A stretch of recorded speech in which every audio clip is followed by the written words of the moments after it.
Olá, sejam todos muito bem-vindos a mais um episódio da Bíblia e um Ano. E já te peço para você curtir esse vídeo, compartilhar com todos os seus grupos no WhatsApp e essa mensagem possa chegar em mais variadas pessoas, né? Não esqueça de curtir.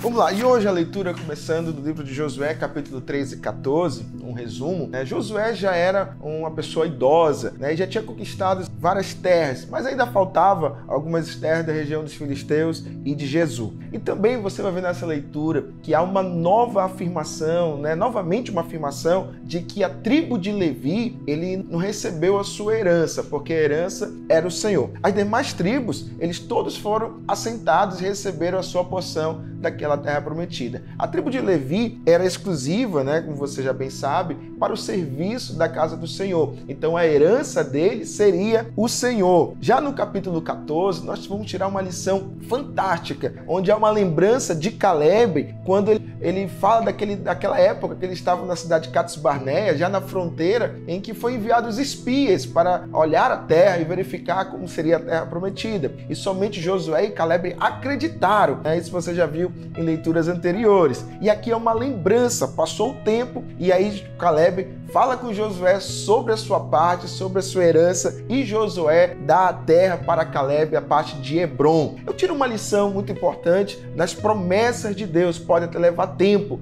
mas Deus vai cumprir todas as promessas. Pode passar o tempo que for, mas se Deus falou, Ele vai cumprir. Muito bem, nós chegamos também agora na segunda leitura de Jó, capítulo de número 27. Aqui Jó continua o seu discurso explanando a soberania de Deus. Mesmo com o cuidado que ele estava tendo, aquilo que ele estava vivendo, mas ele começa a declarar a soberania de Deus. Olha no versículo 4, Jó fala o seguinte: nunca os meus lábios falarão injustiça, nem a minha língua pronunciará engano. Ainda no meio de tanta dificuldade, como você bem sabe, na vida de Jó, ele ainda confiava no Senhor, estava plenamente convicto que Deus estaria guardando e protegendo a sua vida. E aqui, nos versículos 17 e 23, eu destaco sobre uma comparação das pessoas que são perversas, ímpias, e aquelas pessoas que querem viver uma vida reta, justa, E aí você vai perceber que as pessoas que têm essa vida ímpia, perversa, elas sempre vão estar sofrendo, e o justo daqui a pouco será recompensado. Olha o que diz o versículo 17: ele os acumulará, mas o justo é os que vestirá, e o inocente repartirá a sua prata. Aí você vê essa comparação do injusto com o injusto. E é importante nós tomarmos a decisão sempre de tomar uma vida reta, perfeita na presença de Deus. Muito bem, e agora a terceira leitura do dia de hoje é um relato já de Paulo, em Atos, capítulo de número 11, do versículo 19 ao 30, Paulo e Barnabé, em que eles vieram daquela perseguição com Estevão, e depois da perseguição, da morte de Estevão, os judeus cristãos, que haviam se convertido ao cristianismo, a igreja que estava sendo formada, ela estava sendo muito mais perseguida, depois da morte de Estevão. E o povo, os cristãos, ainda não era chamado cristão, mas quem havia se convertido ao que eles chamavam do caminho, eles foram dispersos para várias regiões, e o evangelho cada vez mais crescendo, não somente entre os judeus, mas também com os gregos, e o nome seria os gentios, que é todo aquele que não era judeu. Então o evangelho começava a crescer, debaixo de perseguição. Parece que